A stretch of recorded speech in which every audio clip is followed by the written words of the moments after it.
अस्सलाम वालेकुम दोस्तों। शादाब खान बैटिंग ट्रेनिंग करके वापस जा रहे थे। एक जर्नलिस्ट ने उनसे पूछा सेमीफाइनल तक फिर श्रीलंका में ही है। कहते सेमीफाइनल, फाइनल तक इधर है। फिर हुआ कि फाइनल फिर इंडिया से हो रहा है। उन्होंने कहते वो नहीं, खुदा जानता है किसके साथ हो रहा है, बट हम फाइनल तक इधर ही हैं। मुझे याद है 2023 जब पाकिस्तान भारत से हारा था ना, तो पाकिस्तान के कोच मिकी ऑर्थर ने उस वक्त प्रेस कॉन्फ्रेंस में कहा था, see you in the final, India see you in the final. मगर हम पहले राउंड से बाहर हो गए थे। ये अच्छी बात है कि आपकी बॉडी लैंग्वेज अभी मतलब ऑप्टिमिस्टिक है और आप सोच रहे हैं कि नहीं हम पकड़ेंगे फाइनल तक, तो हम जाएंगे जाएंगे सुपर 8 सेमीफाइनल जीत के हम फाइनल तक जाएंगे। मैच को रूल आउट नहीं करता। जब पाकिस्तान इंडिया का मैच खत्म हुआ था, मैंने उस दिन भी कहा था कि पाकिस्तान इंडिया पर्सपेक्टिव में ये वर्ल्ड कप का सबसे बड़ा मैच है।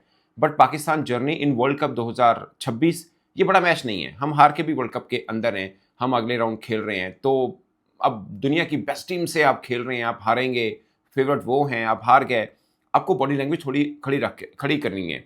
सो मुझे लगता है कि आफ्टर मैच एक पम्प्ड अप हुए हैं खिलाड़ी कि यार ठीक है हार गए हैं तो कोई बात नहीं, चले मूव ऑन, आगे बढ़िए।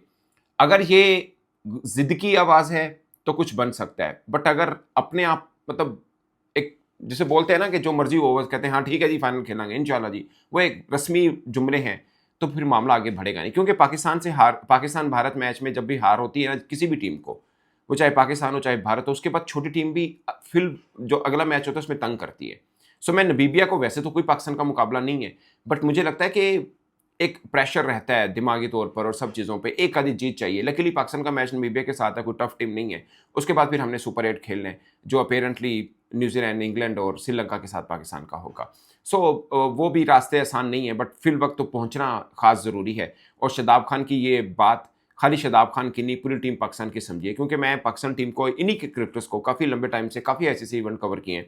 हार के बाद खड़े होने का इनका मन तो करता है, लड़ते तो हैं, खुद से लड़ते हैं, एक दूसरे से कहते हैं कि गलत खेले हम, इस तरह की बातें होती हैं और हुई भी हैं इनकी मीटिंग्स के अंदर। मगर जिस दिन पाकिस्तान भारत से हारा था उसके वेरी नेक्स्ट डे सुबह पाकिस्तानी तमाम खिलाड़ी मीन के मोस्ट ऑफ द क्रिकेटर्स नाश्ते के टेबल पे बिल्कुल अकेले अकेले बिखरे बिखरे थे। मैं ये नहीं कह रहा कि कोई इतफाक नहीं था या कोई ऐसा मैटर, बट ये कि टूटे हुए थे, कोई किसी के साथ नहीं बैठा, अलग अलग करके बैठ के नाश्ता कर रहे हैं, एक दो इकट्ठे बैठे हैं तो बैठे हैं, बाकी सब अलग अलग बैठे हैं। उसके बाद कोच कप्तान की मीटिंग भी हुई है, काफ़ी ले दे होती है, जो वो मैटर हुए हैं। मगर माइक हैसन का कल्चर ये नहीं है कि गाली दे दी, बुरा भला बोल दिया, लड़ दिया, वो वाला सीन उसका है नहीं, उसकी उसकी वो मेंटल अप्रोच है नहीं है। बट पम्प्ड अप किया है क्रिकेटर्स को। आई होप कि असल में क्या होता है, पाकिस्तानी क्रिकेटर्स को आप जब भी इंडिया मैच से पहले या बाद में पूछेंगे, आपको लगेगा यार नहीं इनका मुराल तो ठीक है, मैच के अंदर नजर आ रहा होता है कि गिरा हुआ है। ऑनेस्ट ओपिनियन, मैच से पहले पूछे कोई बात नहीं, निपट लेंगे इंडिया को, कोई गाल नहीं। मैच हार जाते हैं उसके बाद भी हम कहते हैं सी यू इन द फाइनल। मगर मैच इस बीच का जो सफर है ना, जब मैच हो रहा होता है, ये चीज उस वक्त नजर नहीं आती। मेरा सबसे बड़ा शिकवा ये है। मतलब वो बंदा हूं जिसने सबसे पहले ये बात की कि यार आप इंडिया से हारे हो, बट दिल छोटा ना करो, वो वर्ल्ड चैंपियन टीम है जिससे आप हारे हो। आपके लिए बदकिस्मती है कि आपका राइवल वर्ल्ड चैंपियन है। मतलब एक होता है ना कि वो भी बराबर की टीम खेल रहा होता तो आपको होता कोई नहीं इंडियन हो रहा। हमारे यहाँ यही होता है ना, इंडिया को हरा दो तो कोई मसला नहीं है, वर्ल्ड कप जितना जितना इंडियन को हरा दो। हमारा शुरू से यही बेस बनी आई है, उसकी वजह से हम थोड़े पीछे भी होते रहे हैं। बट अब क्या है, पाकिस्तान टीम का जो आज का ट्रेनिंग सेशन हुआ उसमें ज़्यादा नज़र रही लोगों की ख्वाजा नाफे की, वो कीपिंग कर रहे हैं, वो पहले भी कर रहे थे। मेरा नहीं मानना कि उस्मान खान को बिठा के ख्वाजा नाफे को कीपिंग में लेना कोई बेहतर फैसला होगा। मेरा ख्याल है कि बिल्कुल बेहतर फैसला नहीं होगा और मैं नहीं समझता कि ख्वाजा नाफे को खिलाया जाएगा। उस्मान खान बेहतर खेले, एक ही ने रन किया, आप उनको क्यों निकालेंगे। दूसरा, मुझे लगता है कि बाबर आजम के साथ भी जाएंगे, क्योंकि उन्होंने आखिरी 3-4 इनिंग में देखें, 2 में तो बेहतर रन्स किए हैं। इंडिया के खिलाफ अच्छा नहीं खेले, वो सारे अच्छा नहीं खेले, तो खाली बाबर को क्यों निकालना। एकदम दबाव आता है, मगर टीम मैनेजमेंट कप्तान इस तरह के फैसले करते नहीं है। और फिर मैं आपको एक बात बताऊं, अगर बाबर आजम को आपने इस मोड पे निकाला ना, तो फिर आप पूरे वर्ल्ड कप में वापस ना लेके आइएगा। क्योंकि आप इनको वापस लाने का मतलब पता क्या होगा, कि जिनको लेके आए हैं वो नहीं परफॉर्म कर रहे, तो आप उनको कितने मैच देंगे। फ़खर ज़मान, बाबर आज़म दोनों में से कोई एक उठाना हो, मुझे लगता है कि कोई मतलब वैसे अगर फ़खर ज़मान के नाम के ऊपर जाए तो फ़खर ज़मान सबसे टॉप प्रायोरिटी पे आते हैं, मगर उनकी भी फ़ॉर्म कोई बहुत अच्छी नहीं चल रही है। सो बाबर आज़म खेल रहे हैं, फ़खर ज़मान खेल रहे हैं, एक ही है। बट अगर आपने स्वैप करना है तो फिर आपने पूरे वर्ल्ड कप तक रखना है। फिर ये मत कहिएगा कि बाबर आज़म साहब प्लेयर को अपने डगआउट में क्यों बिठाया हुआ है, वो बाहर क्यों बैठे हुए हैं।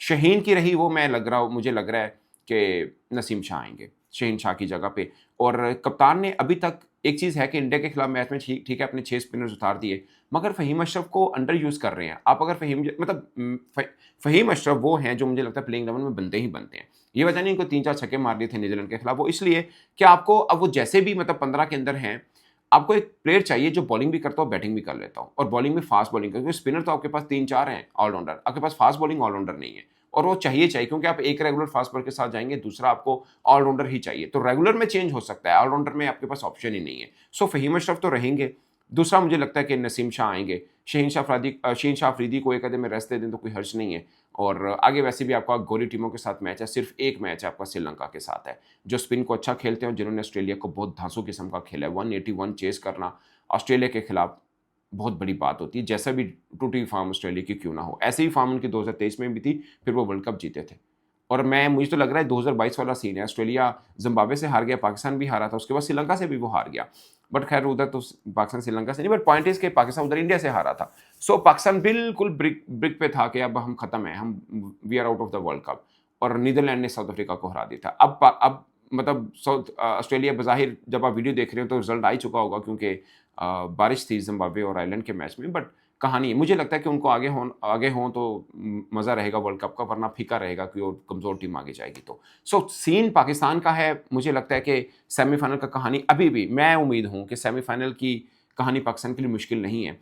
आप न्यूज़ीलैंड और इंग्लैंड, ख़ासकर इंग्लैंड को आप स्पिन ट्रैक से फँसा सकते हैं, मगर तीनों मैचेस में एक बार याद रखिएगा, पाकिस्तान की पहले बैटिंग बहुत मैटर करती है। अगरचे पाले-केले के अंदर जो मैच हुआ, जहाँ पे श्रीलंका ने 181 चेज़ किया ऑस्ट्रेलिया के खिलाफ, वहाँ पे लग रहा है कि पिच बहुत सीधी थी और फिर बहुत ज़्यादा अंडरलाइट बॉल भी सही नहीं था फास्ट बॉलर्स का भी, जैसे हमने प्रेमदासा में देखा। सो डिफरेंट है प्रेमदासा और पाले-केले के अंदर ये वाला। सो वो थोड़ी-सी देखना होगा, बट फिर भी मुझे लगता है कि जितनी अच्छी बैटिंग पैराडाइज़ विकेट ही क्यों ना हो, पाकिस्तान चेज़ के मामले में थोड़ा-सा थिन है, खासकर मिडल ऑर्डर हमारा है ही नहीं है। ये जब 15 बनी थी ना, अब उस वक़्त कोई नहीं बोला था वैसे बाय द वे, बट जब 15 बनी थी उस वक़्त साफ नज़र आ रहा था कि पाकिस्तान के पास मिडल ऑर्डर का बैट्समैन ही नहीं है। कोई एक बैट्समैन नहीं है, एक है सलमान अली आगा, वो वन डाउन खेलते हैं। सो ये एक प्रॉब्लम है। मैं अभी भी कहता हूँ भारत से हम बुरी तरह से आ रहे हैं, बट मैं पाकिस्तान टीम को अच्छा रेट करता हूँ, बुरा नहीं करता। मुझे लगता है कि आप फास्ट बॉलिंग में भी थोड़ा-सा ओवरकम कर लेंगे, स्पिन तो आपका बेस्ट है, वर्ल्ड सेकंड बेस्ट है at the moment in this world cup. Pakistan का स्पिन अटैक मैं दूसरे नंबर पे कहूँगा आफ्टर इंडिया। मुझे लगता है कि हम दूसरे नंबर पे हैं, स्पिन पर्सपेक्टिव के अंदर। मगर आपका फास्ट बॉलिंग थोड़ा स्ट्रगल कर रहा है, वो नसीम शाह के या सलमान मिर्ज़ा के आने से एडजस्ट हो सकता है। आपका स्पिन अच्छा है, ओपन भी ठीक है, मिडल ऑर्डर बहुत फारिग है। आई डोंट नो, वो पहले बैटिंग करते हैं 15-15, 20-20 रन शादाब नवाज़ और फ़हीम अशरफ कर लें तो वो थोड़ा बेहतर रहता है। जहाँ पे चेज़ पे जाते हैं, इनके ऊपर एंकर करना हो, इनके ऊपर मैच पड़ जाए तो मुश्किल रहता है। सो ये पाकिस्तान की लक है, अगर टॉस जीतते रहे, पहले बैटिंग आती रही तो हम आपको लगेगा टीम रिदम में आ गई, बेहतर है, बट जिस दिन हमें चेज़ हो वो हमें प्रॉब्लम होगा। ये ओवरऑल सूरत-ए-हाल है पाकिस्तान टीम की, मगर कैंप में काफ़ी बेहतर रहा, भरपूर किस्म की ट्रेनिंग की पाकिस्तान टीम ने। बाबर आज़म ने नेट बॉलर्स को भी खेला, शहीन शाह अफरीदी ने बहुत ज़्यादा बैटिंग ट्रेनिंग की है, बट मुझे नहीं लगता कि शहीन अफरीदी कल वाला मैच खेल रहे हैं। ये मुझे थोड़ा-सा डाउट लग रहा है। बाकी ख्वाजा नाफी ने विकेट कीपिंग ट्रेनिंग ज़्यादा की है रूटीन से, बट उस्मान खान भी मुझे लगता है प्लेइंग 11 का हिस्सा होंगे। एक ही चेंज जो बज़ाहिर मुझे लग रही है, वो ये है कि शहीन शाह अफरीदी बैठ सकते हैं और नसीम शाह आ सकते हैं, या सलमान मिर्ज़ा, जो भी आप कह सकते हैं, वो आ सकते हैं। राइट लेफ्ट का कॉम्बिनेशन रखना हो तो सलमान मिर्ज़ा, वो भी बॉलिंग बुरी नहीं कर रहे।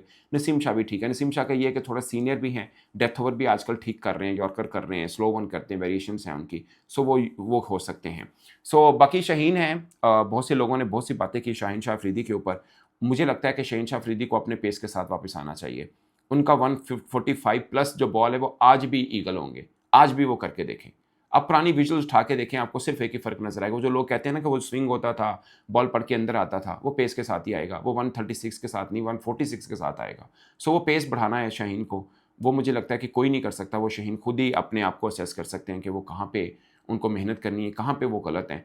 और बहुत से लोग ये बात करें कि पिछले 1 डेढ़ साल से वो फुली फिट नहीं है। मुझे लगता है कोई भी फास्ट बॉलर 100% फिट तो होता नहीं है, थोड़े बहुत निगल्स वगैरह होते हैं। मगर शाहीन अफरीदी के केस में ये है कि 146 से 136, 140 तक आने का मतलब ये 6-7 किलोमीटर की जो पेस है ना, ये बहुत मैटर करती है। जब 140 से अबव होती है ना, 141, 142, 143, ये 1-1 किलोमीटर की जो पेस है, ये बहुत ज़्यादा फिटनेस चाहिए होती है इसके लिए। सो ये है, बट अब उसके बाद एक ही स्पेल शाहीन शाह अफरीदी का अच्छा आया है आफ्टर फिटनेस। 1-2 अच्छे आए हैं, मगर जो मुझे सबसे अच्छा लगा वो साउथ अफ्रीका के खिलाफ जो टेस्ट में किया था। रिवर्स स्विंग हुई, पेस निकला, वहाँ से अच्छी बॉलिंग की है।